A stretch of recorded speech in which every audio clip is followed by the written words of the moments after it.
So, did you finally go after that Bob feller? Well, I heard word he was in Kansas with John Wesley Hardin, so that's where I went. Where in Kansas? Abilene. Why do you ask, Ben? No reason. Was Hardin as fast as Ringo? Ringo was fast, but John Wesley was as fast as the devil himself.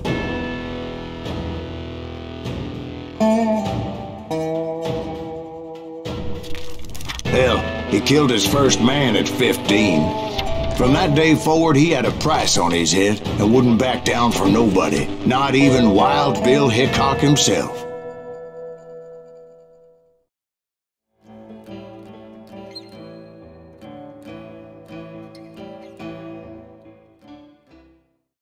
I dodged death many a time, and that night in Abilene was no different.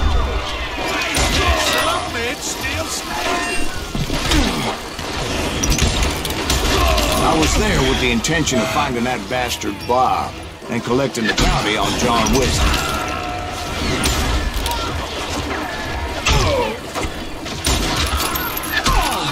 Can't get a good shot at it.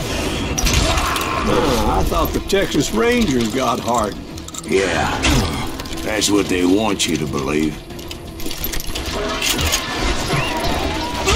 It was cold and a witch's tit and a brass bra that night as I fought my way past his loyal compadre to the very same saloon we're sitting in today.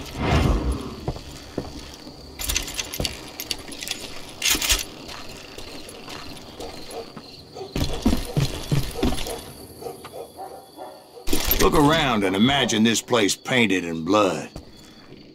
Hardin was waiting for me, and...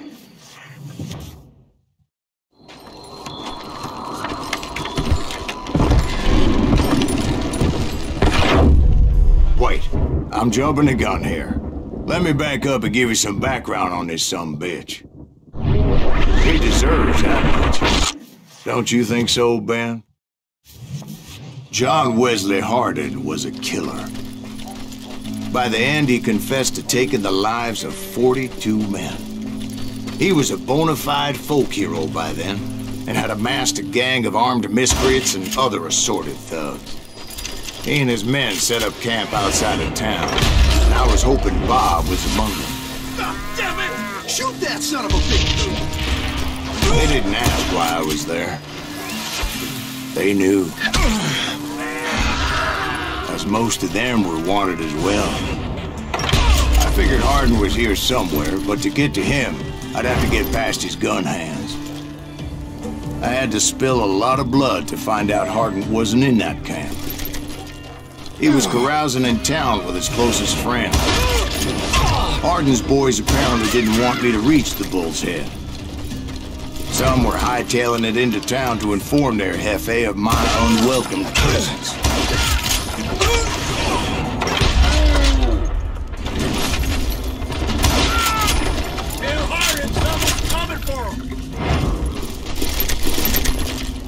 Stop that son of a bitch! Let the boys know we got another law dog. Kill you full of lead.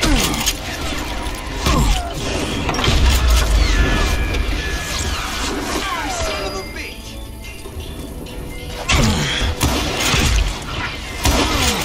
I wondered if Bob was among them.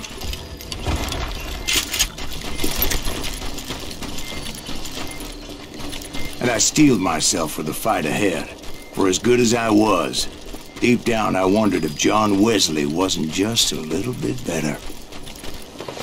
Before I could test my mettle against Hardin, however, I would first need to dispatch his cadre of hired killers.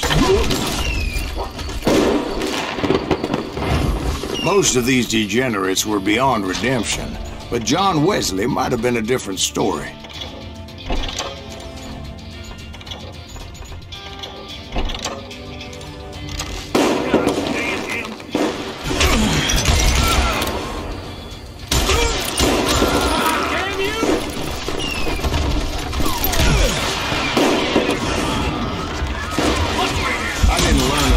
later that that night was in fact his birthday celebration.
Mention that I found Hardin in this very saloon. Suffice it to say, nobody there was happy to see me.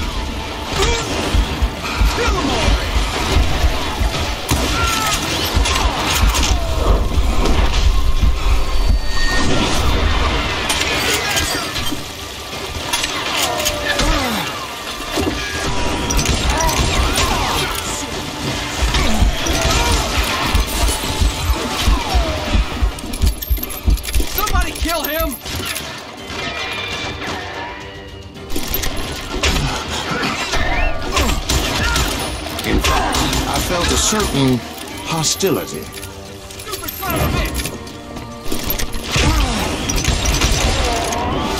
You rude!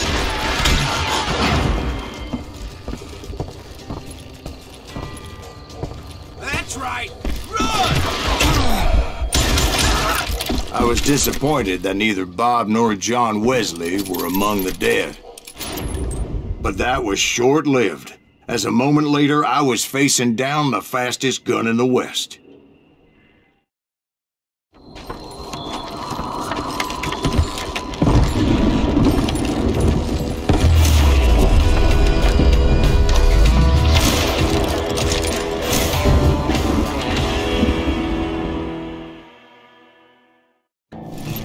I felt a bolt of adrenaline. Or maybe that was fear. He was well known for his tricks, and I knew I'd need my own if I was ever to defeat him.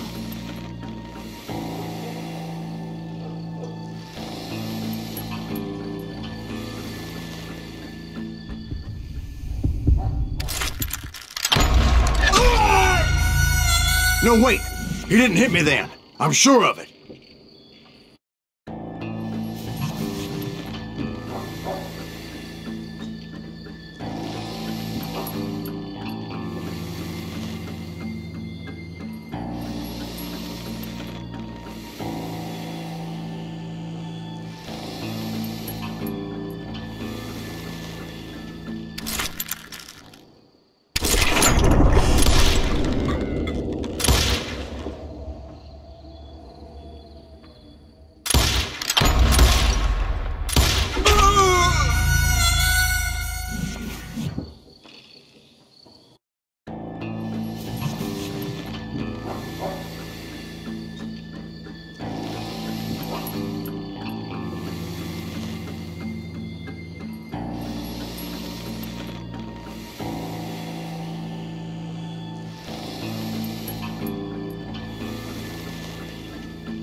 I felt a bolt of adrenaline.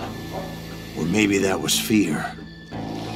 He was well known for his tricks, and I knew I'd need my own if I was ever to defeat him.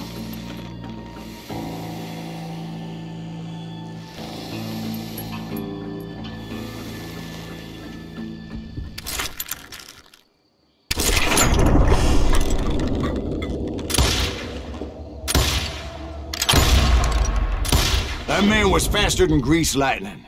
But being inebriated as he was, he didn't count his shots. And now, he was at my mercy. So he didn't die? No, I sent him to prison. Years later, after he was free, some restless avenger took his life. Shot him in the back at a saloon just like this one. Anybody up for another beer? Ben?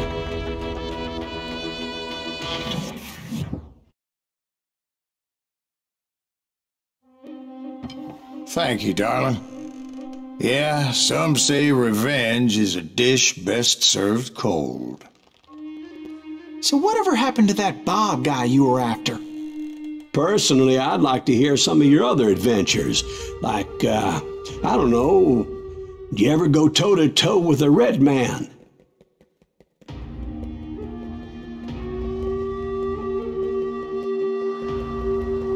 Yes, I did, Ben. I remember once I was after this renegade Apache, Grey Wolf. Strangely enough, revenge was also his primary motivation.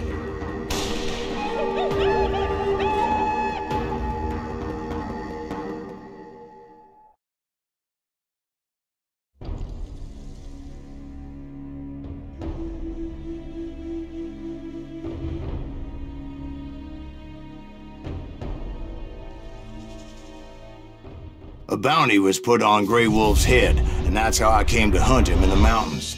Mountains so high they tickled the nether regions of heaven.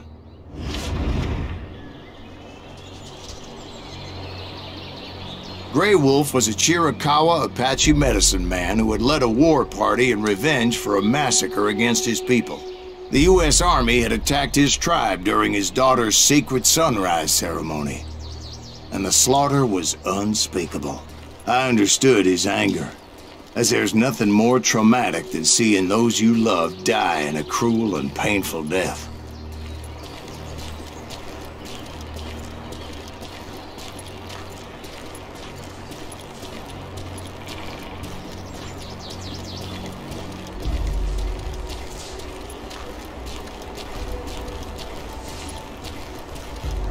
Right from the beginning, I couldn't shake the feeling that Grey Wolf was watching my every move. He led a band of young Apache warriors who wanted retribution and were more than willing to die for him.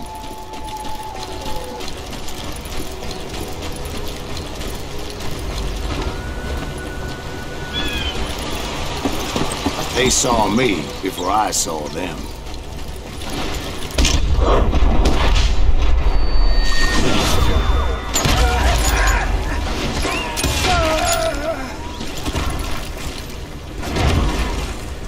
Crossed my mind that maybe this wasn't such a good idea.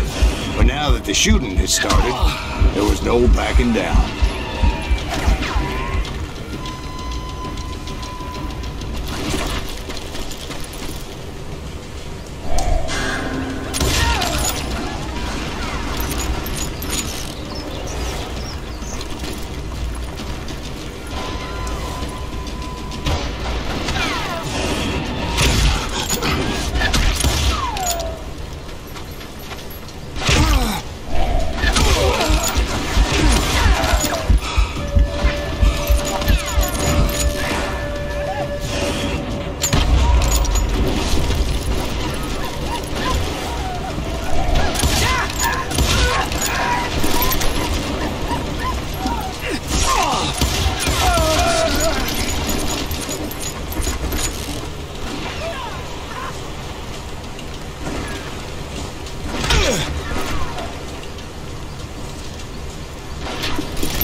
rugged country, the winter home of the Chiricahuas.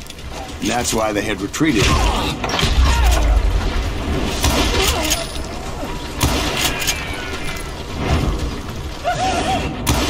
I admit to having some regrets about going after them the way I did.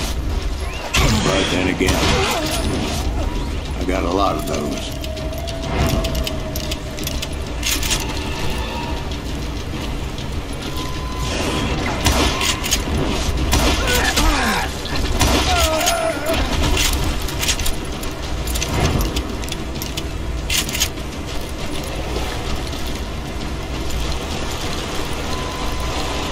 Did you find Grey Wolf? Not at that moment, but I did find the entrance to their hideout.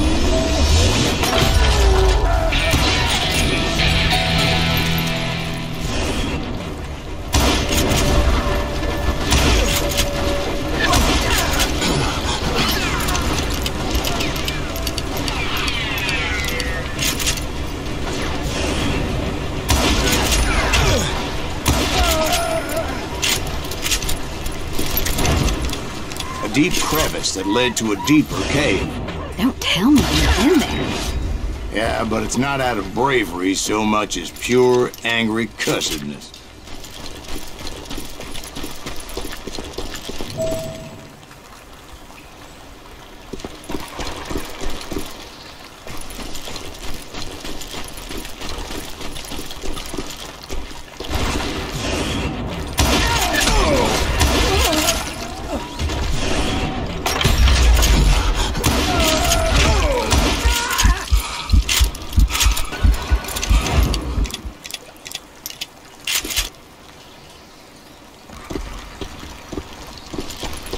See, back then, I had a stubborn streak a mile wide, and I wasn't about to back down. So it was like pitch black in there? Actually, it was pretty well lit. They had torches on the walls.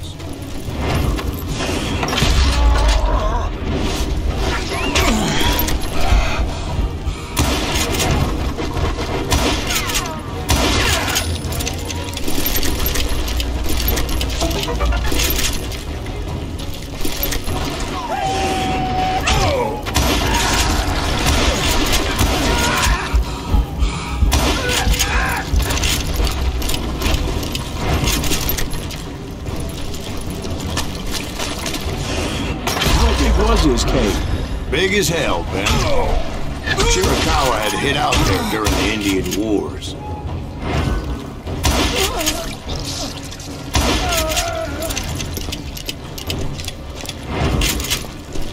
They thought it was haunted with the ghosts of those murdered by the horse soldiers. The cave was haunted with dead Indian ghosts? To be honest, I was more concerned with the live ones than the dead ones.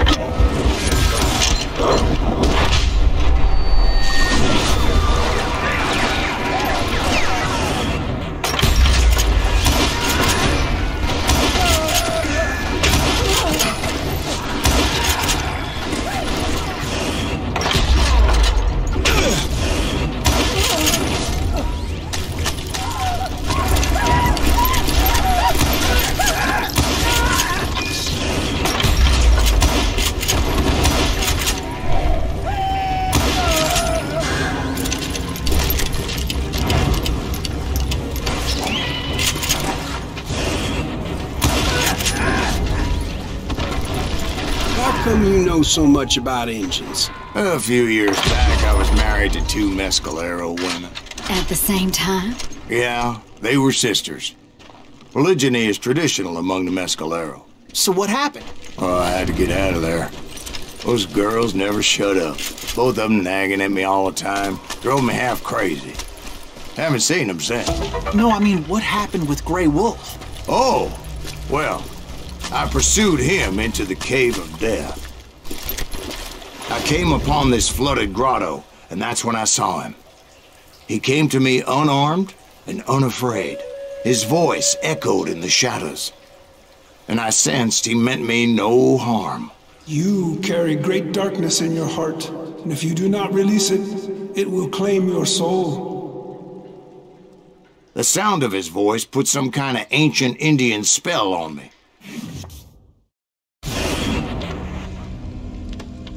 as his story unfolded in my mind. You will come to this place again and kill many more men, and the darkness will grow until it consumes everything that you are. The soul will have no languor, the eye have no tears. He said I was a great warrior, a coyote man, unequaled by any other pale-faced warrior, or something like that.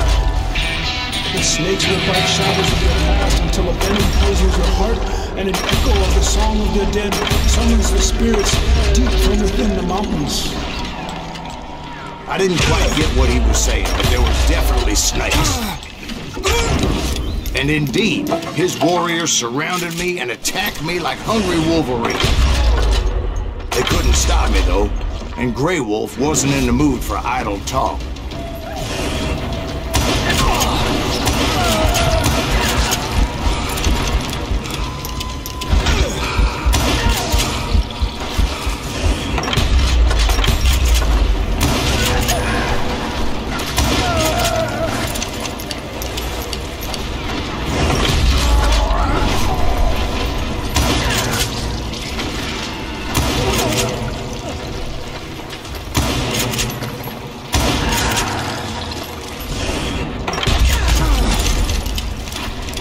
I swear I couldn't see any way out of this trap.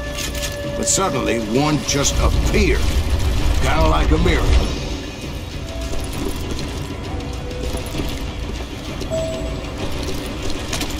I felt like I would be lost in that damn cave forever. Finally, I found myself back outside, perched on the edge of a precipice, overlooking a thundering whitewater river. To get where I was going required several leaps of faith, but no way in hell I was turning back. I chased after him, determined to make him explain the meaning of all that mumbo-jumbo. Mumbo-jumbo's right. Are you making this all up as you go? A few details may be fuzzy, brother, but I am relating exactly what happened to me. There were dozens of Apache warriors aiming at me from on high. Dozens? Well, maybe not dozens, but there was a lot of them. At least 3 or 4. Well, more than that, little lady.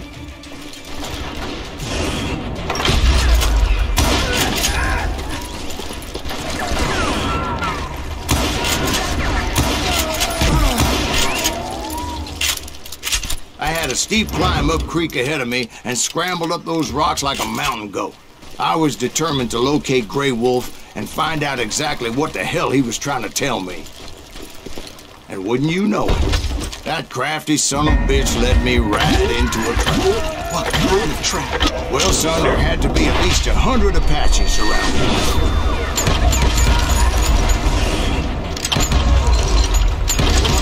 100? God be my witness.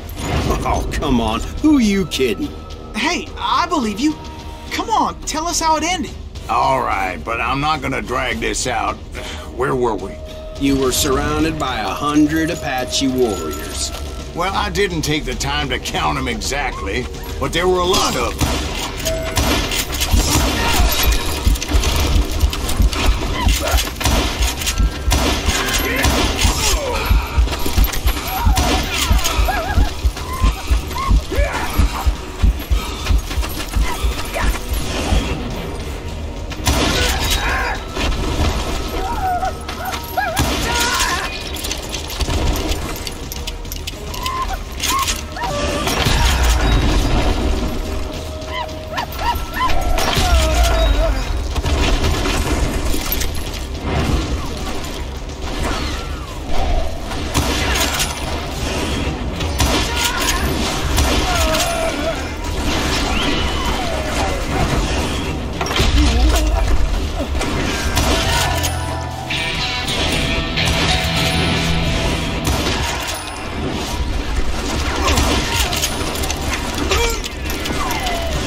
And in the end, a path appeared before me that I had not seen before.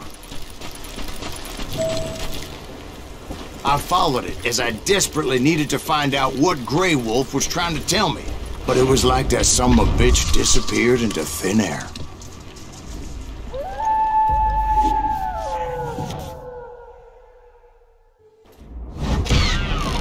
Never did find him. And never did collect my goddamn bounty. Thank you, darling. It's interesting how the truth can sometimes seem might malleable, depending upon your point of view. Like how those dime novels make you out to be something you're not? Jack, don't be starting trouble. No, he's right. They do tend to exaggerate. Did they exaggerate your part in taking down the Daltons?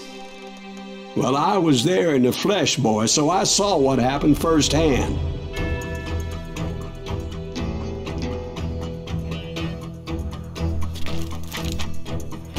Those Daltons were lawmen once, before they all went bad, robbing banks and trains clear across the territory. Until Coffeeville, of course. I was one of the citizens who took up arms that day. Fighting on the side of right? I did my best, sir. We all did.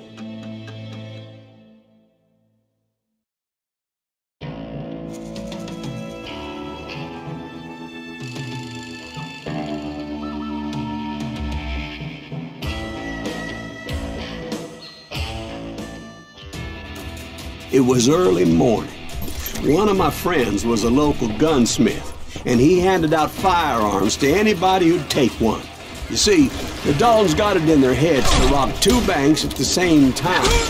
2 banks on the same damn street. Story was Bob Dalton's girl was always writing him about how he had no ambition. Well, the locals recognized the Daltons right off.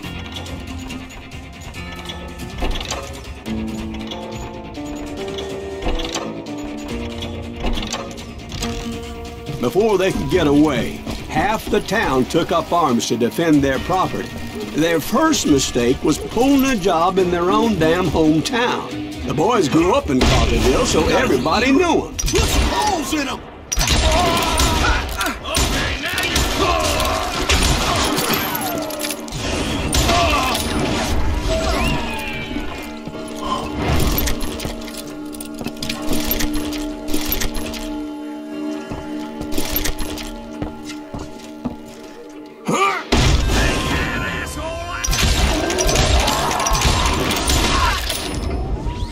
The brothers paid dearly for their stupidity, but everybody knows they had it coming. There's more to it than that.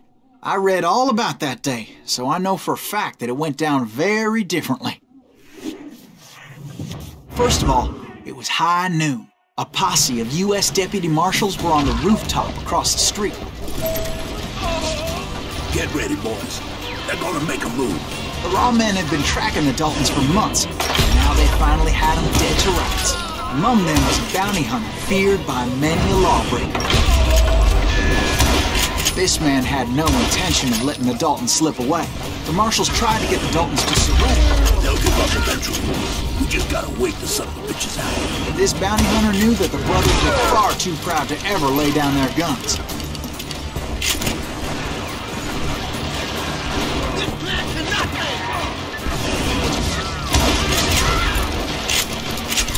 He went in there alone to confront those criminals. One of the marshals shouted, "Where are you going? Are you crazy?" Hey, where do you think you're going, dumbass? That rifle's mine. But he paid him no mind. He saw a way to get around to the back of the bank.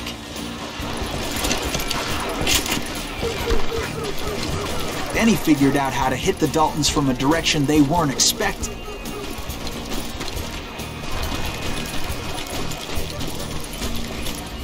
From above. Fortunately, a water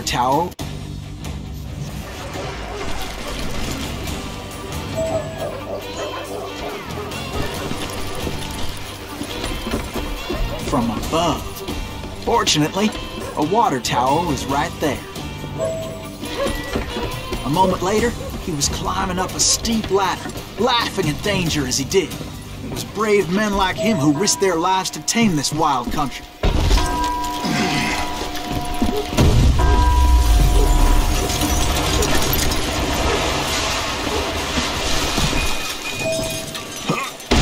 We've got company.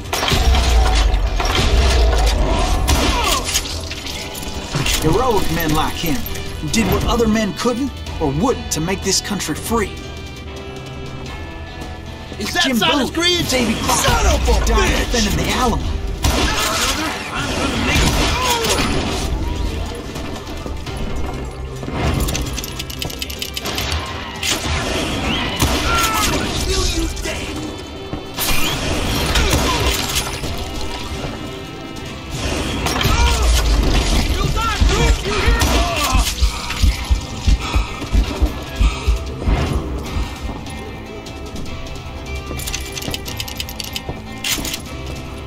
Over there! That's Silas Greaves. What the hell? Blam! Blam! He came away victorious, taking down those thieving Daltons.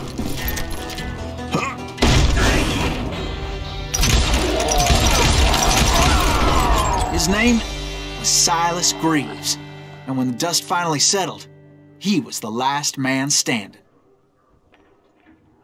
Sorry, kid, but that just wasn't the way it happened.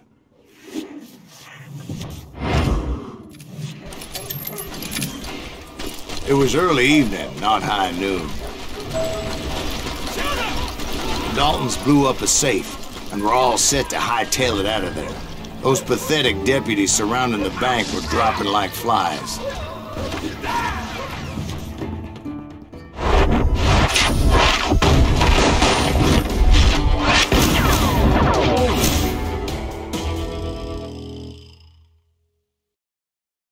I had been tracking those jokers for months, waiting for them to do something reckless.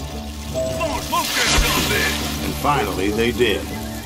Those stupid bastards decided to rob two banks at the same time in the same town where everybody knew them, but they still had friends in Coffeeville.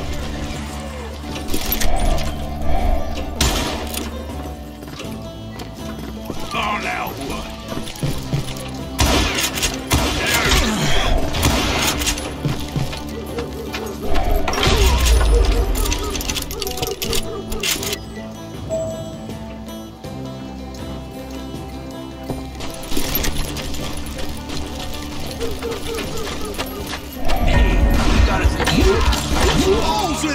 Those friends came after me like a pack of wild dogs, tooth and nail. They were coming at me from all directions. I caught sight of the Daltons running with the money and didn't want to lose them. The problem was, they knew the town better than I did. And to top it off, I found myself in the middle of another shootout entirely. Did the Daltons hole up in somebody's house? No, it was the Smiths, I believe. They were cousins of the Daltons. And they were shooting at the Browns, who were shooting at the Daltons. Which wasn't any surprise, because those two families have been feuding forever.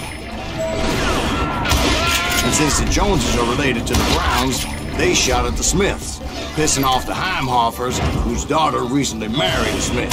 Well, bullets were flying every which way as all the old feuds in Kansas caught fire all at once. There was a hell of a lot of pissed off people in Coffeeville that day. But that's just the way life is sometimes. Shit happens.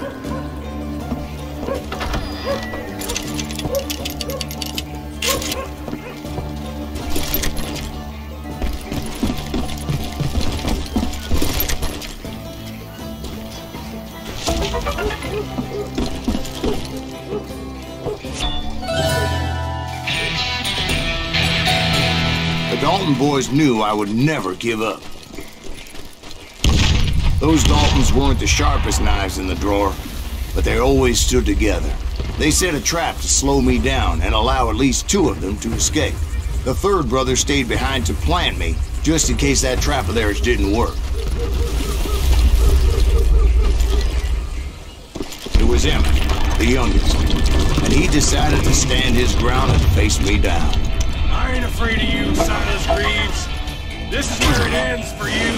He was determined to protect his brothers. understood how it felt. Taking me on all by his lonesome wasn't exactly a recipe for a long life.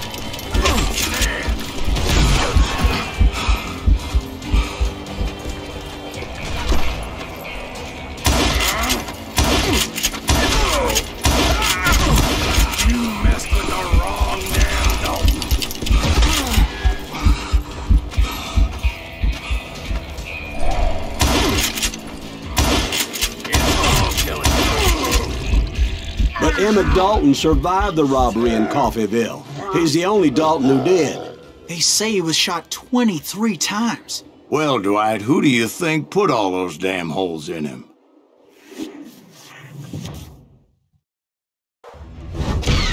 But I have to admit, that boy had grit.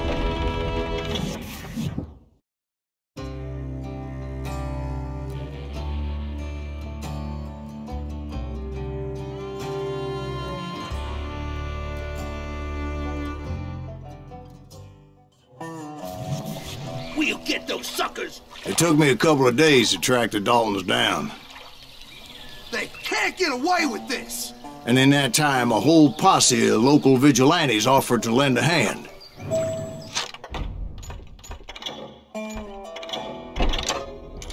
We'll track him to the ends of the earth. They seemed as determined as me to find those outlaws.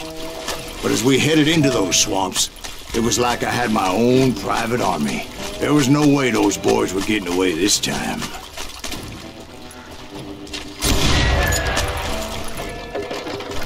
It was early fall, right? Beautiful time of year. At least you had the weather on your side. Not by my recollection. It was damp and foggy as hell. It was tough to stay on a true course. So we kept an eye out for landmarks.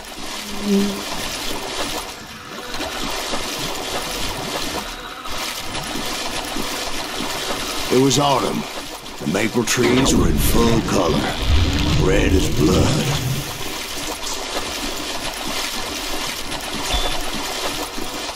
The rains that year were torrential, so the whole area was flooded.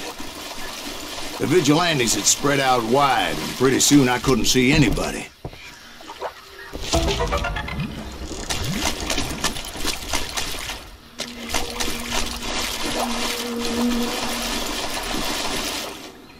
Bury them in the swamp! Let them where they stand!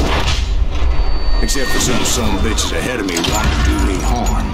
So I had to face them alone.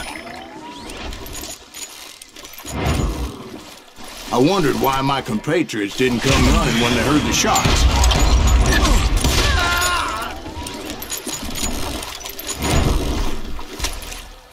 So did you find the Daltons? Not yet, but I did have the questionable pleasure of meeting a few of their friends.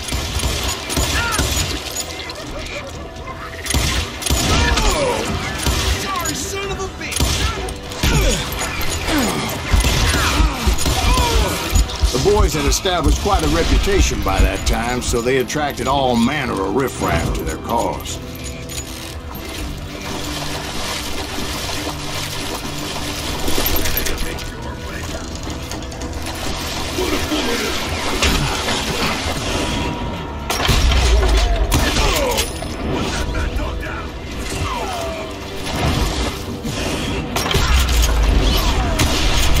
Point being, I was under serious attack. Get this cover.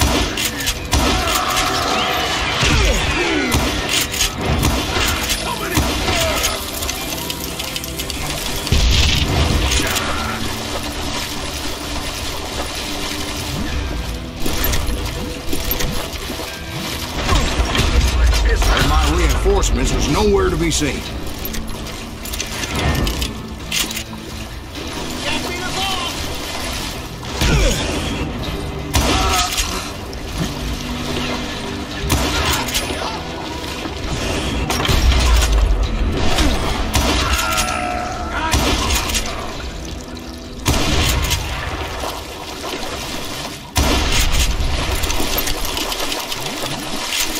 But luckily, a barn materialized as if right before my eyes. I scrambled up top to get a better view.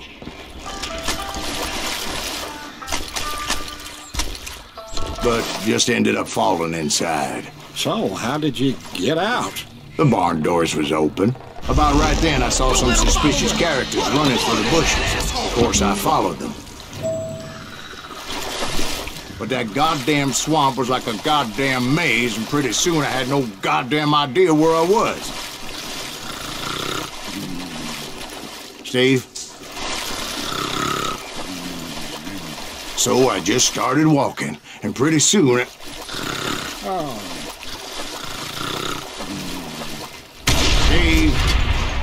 Steve! Huh? Oh, no, I'm listening. Indians surrounded me from all sides.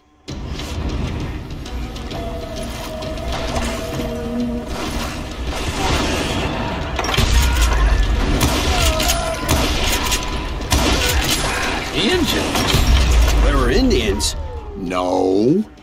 I just wanted to make sure Steve was paying attention. Now, where was I? You were following the Daltons through a swamp? That's right. See, Steve? Dwight's paying attention. No, I'm listening. I was just resting my eyes. So, where was I? The Daltons. Right. See, there's a reason so many outlaw gangs are made up of brothers. Being a brother is a very sacred thing. It's a bond like no other. Bounty hunters! Stop that, son of a bitch! So did you ever find the damn Daltons? Not yet, but I did find a few of their cousins.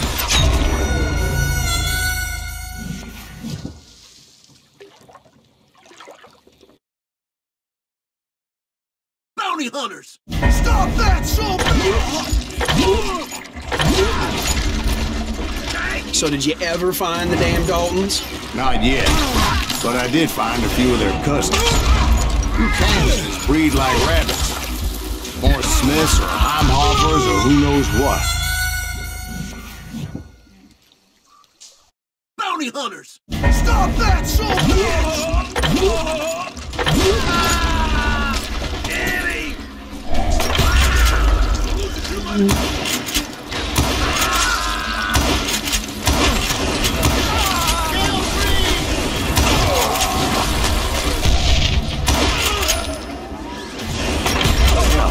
What's more important than family? I bet Ben knows what I'm talking about.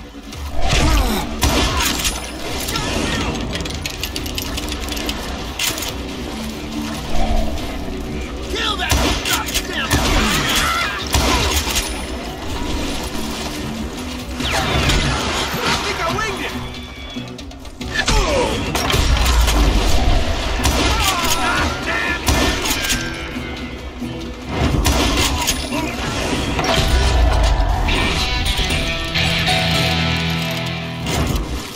You can't get me. Ain't gonna get me.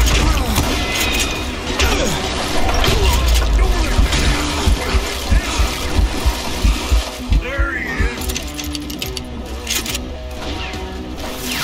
God damn it.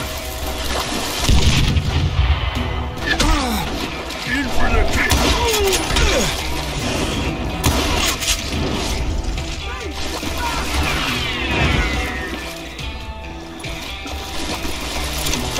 That's it for you!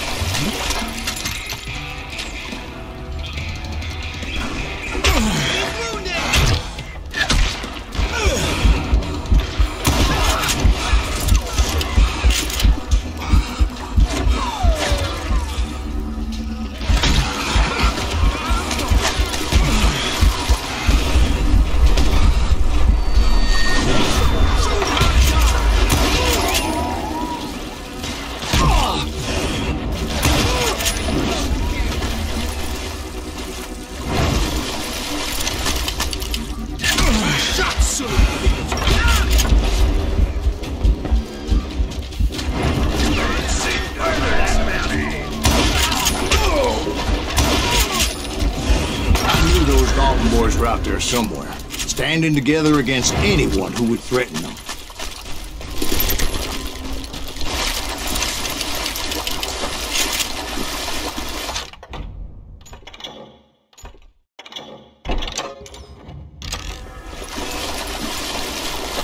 That's when I saw it. A goddamn steamboat. A steamboat in a swamp? Yeah, Steve, but this wasn't much more than a wreck, really. But how'd a damn steamboat end up in the swamps? Yes, it floated off during the flood of '89. Now, was it a stern wheeler or a side wheeler? What? Does that really make a difference, Steve? It was a steamboat with a goddamn army on board. It was then that a fusillade of bullets come raining down from our high, and those vigilantes who accompanied me weren't anywhere to be found.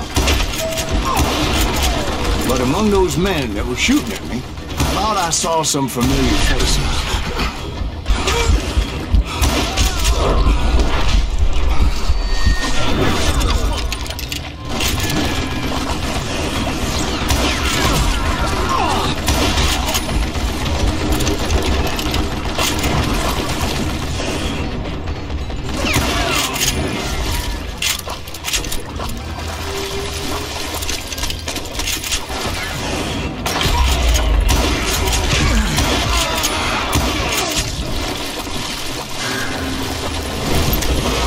Somewhere up there, the Daltons were waiting on me.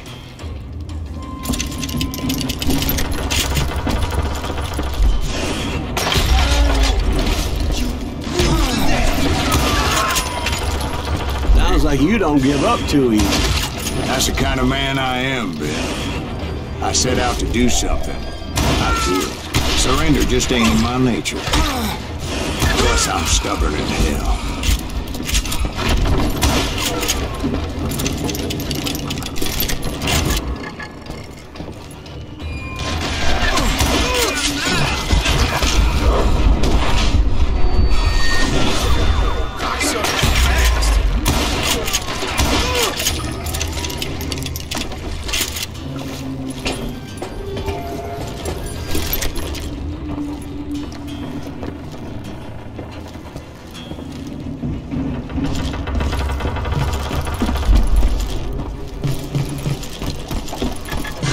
Then, much to my relief, the vigilantes finally arrived. Their leader motioned at a cabin in the middle of the top deck, pointing me directly at the Daltons. I finally had them, after months of dogged pursuit. But it turned out that they had me. Take him out! I'm sending you to hell!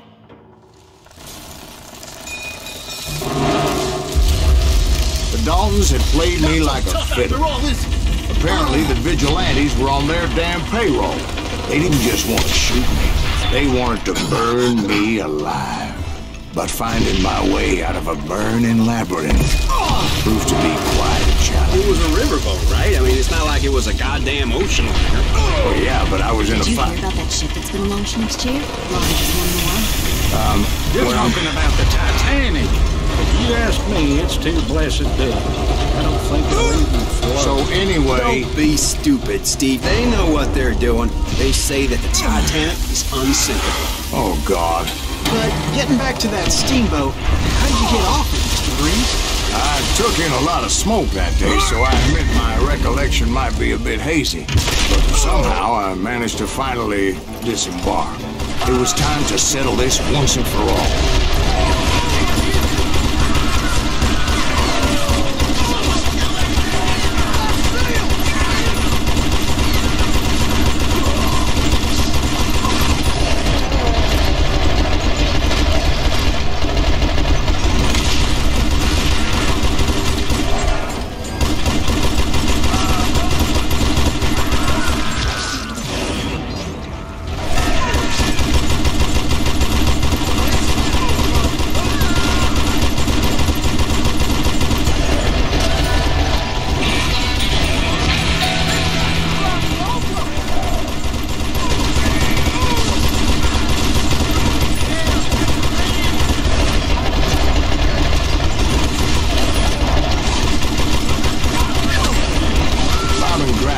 about to come at me one at a time.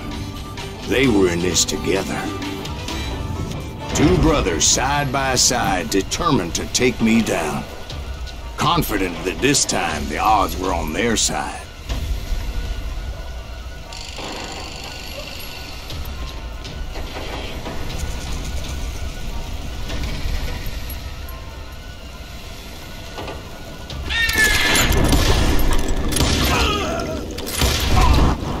They got it wrong. A sad end for those two. If they'd only known that Emmett was still alive despite his wounds. Paroled 14 years later, he moved to California and sold real estate and lived off the legend of that fateful day. And the tragic death of his two brothers.